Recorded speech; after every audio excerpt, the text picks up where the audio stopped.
اور 500 روپے ان کو پہلی جو ان کی تنخواہ لگی تھی دیوکا رانی لگائی تھی وہ 500 روپے لگائی تھی. جو اسٹرگلنگ بندہ ہوتا ہے نا اس کو ہوتا ہے کہ تھوڑی بہت کوئی کام لگے یار, یہ وینچرز تو پھر بعد میں دیکھے جائیں گے.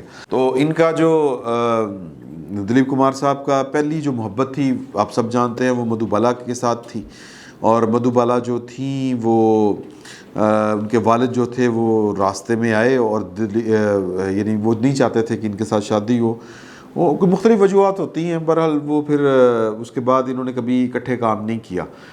مغل اعظم وہ فلم تھی جو کم از کم میرا جو تعارف تھا وہ پہلا جو تھا ان کے ساتھ دلیپ کمار صاحب کے ساتھ. ویسے تو میں نے ان کی جو پہلی فلم دیکھی تھی وہ شکتی دیکھی تھی جس میں 3 بڑے اداکار تھے ایک ساتھ, بلکہ اب تو 4 بھی کہے ہیں تو کوئی حرج والی بات نہیں ہے, کیونکہ اس میں انیل کپور صاحب بھی جو تھے وہ ان کے پوتے بنے ہوئے تھے, اور اس میں اسمیتا پاٹیل بھی تھیں, بڑی اداکارہ تھیں, راکھی تھیں, بڑی اداکارہ تھی, امیتابھ بچن تھے, بڑے اداکار ہیں, سارے ہی ہیں ابھی سارے آتے ہیں اسمیتا پاٹیل اور دلیپ کمار صاحب کے علاوہ.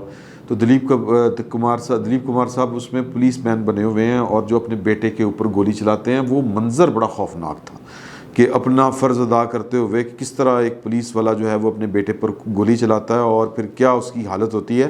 تو یہ جو سین تھا یہ دلیپ کمار صاحب ہی کر سکتے تھے, مطلب اتنے ایکسپریشنز ہیں وہ اگر آپ سین دیکھیں کہ وہ بیٹے پہ گولی چلانا یار اٹس ٹو ہارڈ. اچھا بہرحال مجھے وہ مغل اعظم والی بات یاد آ گئی. مغل اعظم میں اس وقت کے بڑے اداکار جناب پرتھوی راج وہ اکبر بادشاہ کا رول پلے کر رہے ہیں, اور کے آصف جو ہیں ان کے فلم کے ڈائریکٹر پروڈیوسر ہیں, اور اپنے دور کی ایک مہنگی ترین فلم, تاریخی فلم. اچھا تو اس میں اب جو اس کے پوسٹر بنے تھے تو اس میں دلیپ کمار صاحب اور مدھو بالا جو اس وقت کی سٹارز تھے دونوں, ان کی تصویر کے آصف صاحب نے یعنی وہ شامل نہیں کی پوسٹر. فلم اس وقت تو پبلسٹی کا واحد ایک ہی ذریعہ ہوتا تھا پوسٹر, تو پوسٹر پہ جو تصویر تھی وہ پرتھوی راج یعنی کہ مغل اعظم کی تھی. تو پورا جو عملہ ہے, کریو ہے, ان کے دوست احباب سب کہہ رہے ہیں یعنی کہ جو حقیقت پسند کتنے تھے دلیپ کمار صاحب. تو سب کہتے تھے کہ دلیپ صاحب آپ سٹار ہیں اور تصویر آپ کی نہیں لگی. تو انہوں نے کہا بھائی یہ فلم مغل اعظم پہ بنی میرے دوست, اور مغل اعظم کا جنہوں نے رول پلے کیا ہے وہ پوسٹر پہ تصویر اسی کی ہوگی, تو آپ پریشان نہ ہوں. تو میں ایک اور حوالہ بھی ہے دلیپ کمار صاحب کے ساتھ میرا, وہ اس لیے کہ مہر بخاری میری اینکر ہوتی تھیں, اور سائرہ بانو مہر بخاری کے والد کی فرسٹ کزن, کیسی گل ہے. اور سائرہ بانو یا مہر بخاری کا جو خاندان ہے داد کا خاندان, وہ دلی کی جو ممبئی کی جو دلی کی جامعہ مسجد دلی اس کے وہ امام ہیں, جو ہے نا وہ یہ متولی کہہ لیں اس مسجد کے جو ہے نا وہ ان کی فیملی وہ ہے بخاری فیملی. آپ نے 1980 کی دہائی کے یعنی لیٹ 80s میں امام بخاری صاحب کے جو دلی جامعہ مسجد کے جو خطیب اور امام تھے, ان کے بڑی انٹرویوز پاکستان کے جنگ اخبار کے میگزین میں چھپا کرتے تھے, جمعہ میگزین میں, اگر آپ کو یاد ہو وہ پڑھے ہوں تو وہ انہی کے فیملی سے تھے. اور دلیپ کمار صاحب جب پاکستان آئے, جتنی دفعہ بھی آئے وہ لاہور میں, تو وہ ضرور جاتے تھے مہر بخاری بروں کے گھر, اور میں نے ان کی جو وہاں پر فیملی کی جو تصاویر ہیں وہ ان میں وہ دیکھی ہیں جو مطلب کہہ لیں کہ وہ پبلک نہیں ہو سکی ہیں ابھی تک کسی مطلب وہ والی تصاویر ہیں وہ جو میں نے دیکھی ہیں لاہور میں اس گھر کے اندر, ان کا آنا کیولیری گراؤنڈ کے اندر. تو بہرحال ایک یہ بھی تھا, اور دوسرا میں نے تو خیر مہر بخاری سے آج افسوس بھی کیا. تو ایک اور جو مجھے دلیپ کمار صاحب کی بات بڑی زبردست لگی, وہ یوٹیوب پہ پڑا ہوا ہے. دلیپ کمار صاحب نے ایک انٹرویو کیا ہوا ہے بطور ایک صحافی کہہ لیں, انہوں نے ایک چھوٹا سا ایک رول وہ بھی کیا ہوا ہے, اور وہ انٹرویو انہوں نے کیا ہوا ہے ملکہ ترنم نور جہاں کا. اور اس انٹرویو کو اگر آپ 10 منٹ اگر آپ دیکھیں کہ 2 بڑے قد کے اداکار وہ بیٹھے ہوئے ہیں اور گفتگو کر رہے ہیں, چھوٹی چھوٹی باتیں کر رہے ہیں, میٹھی میٹھی باتیں, بڑی پیاری پیاری باتیں, اور وہ پنجابی میں کر رہے ہیں. میں نے دلیپ کمار صاحب کو پہلی دفعہ مطلب میں نے تو ان کو ہمیشہ ہم نے تو فلم بھی دیکھا ہے نا, ان کو کون سا کبھی کوئی پرسنلی دیکھا ہوا.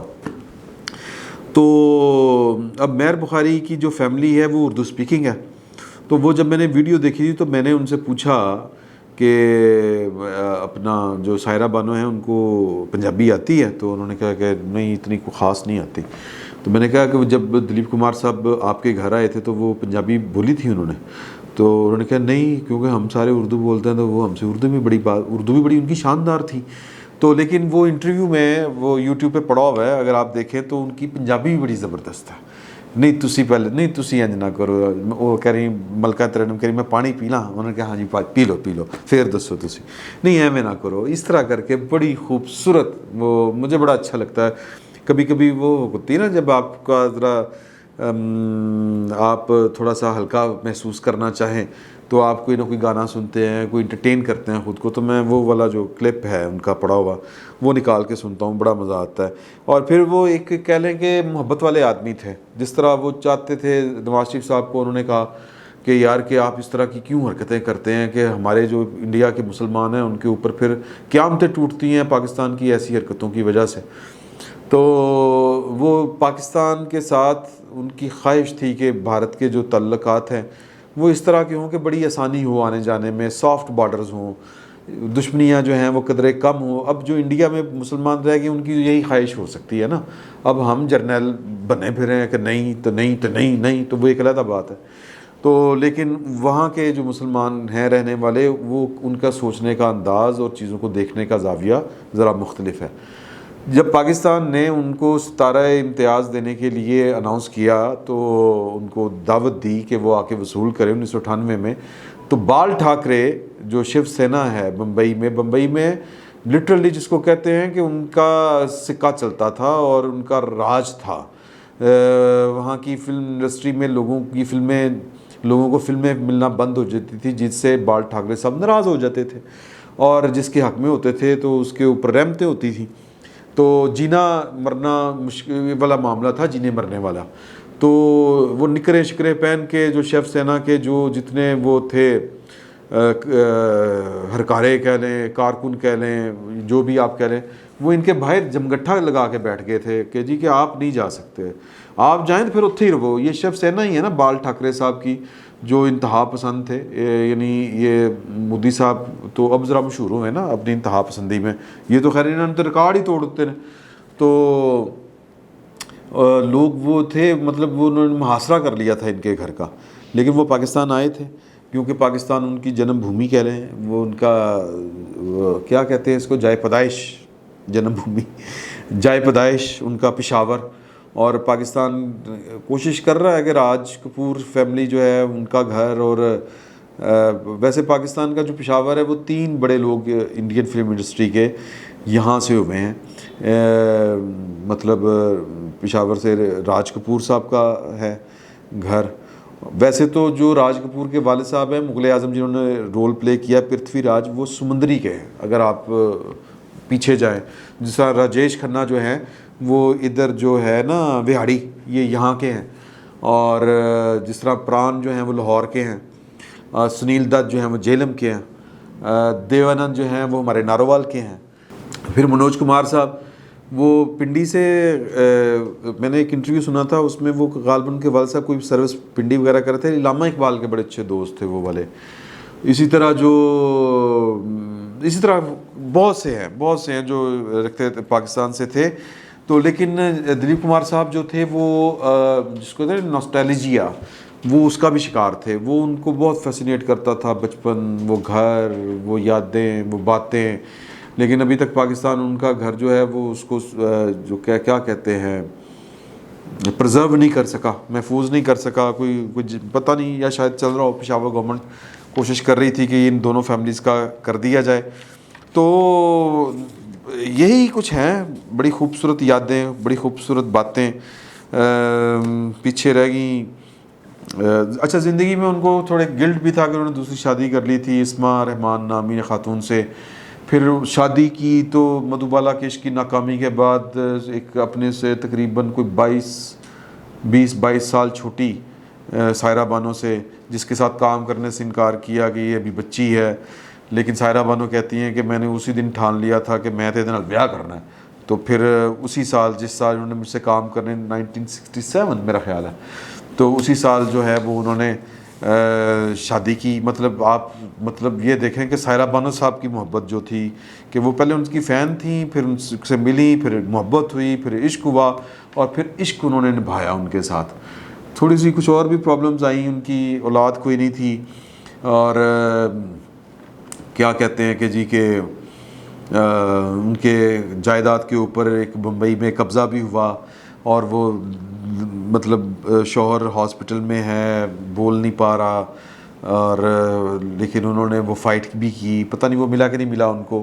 تو زندگی ایسے ہی ہے کہ اس میں ایک سبق بھی ہے کہ آپ ہیرو ہوتے ہیں، اور وقت آپ کو جو ہے وہ کمزور بھی کر دیتا ہے، لاغر بھی کر دیتا ہے، بوڑھا بھی کر دیتا ہے، اور وقت ایک جیسا نہیں رہتا. یہ وقت کے ہاں جو سب سے بڑا مسئلہ ہے وہ یہی ہے کہ وہ ایک جیسا نہیں رہتا. سدا بادشاہی اللہ پاک کی ہے، اور بس یہی ہے. دلیپ کمار صاحب چلے گئے، ہم نے بھی چلے جانا ہے. زندگی کو فرق تھوڑا بہت شاید پڑتا ہو، بلکہ کچھ نہیں پڑتا فرق. ایسے ہی ہے کہ بہت سے دلیپ کمار جیسے بہت سے بڑے بڑے لوگ چلے گئے، اور ہم سب نے جانا ہے. اللہ تعالیٰ دلیپ کمار صاحب کے درجات بلند کرے، اور ان کی آنے والی جو اگلی زندگی ہے اس کے لیے آسانیاں پیدا کرے. فی الوقت اتنا ہی. بہت بہت شکریہ.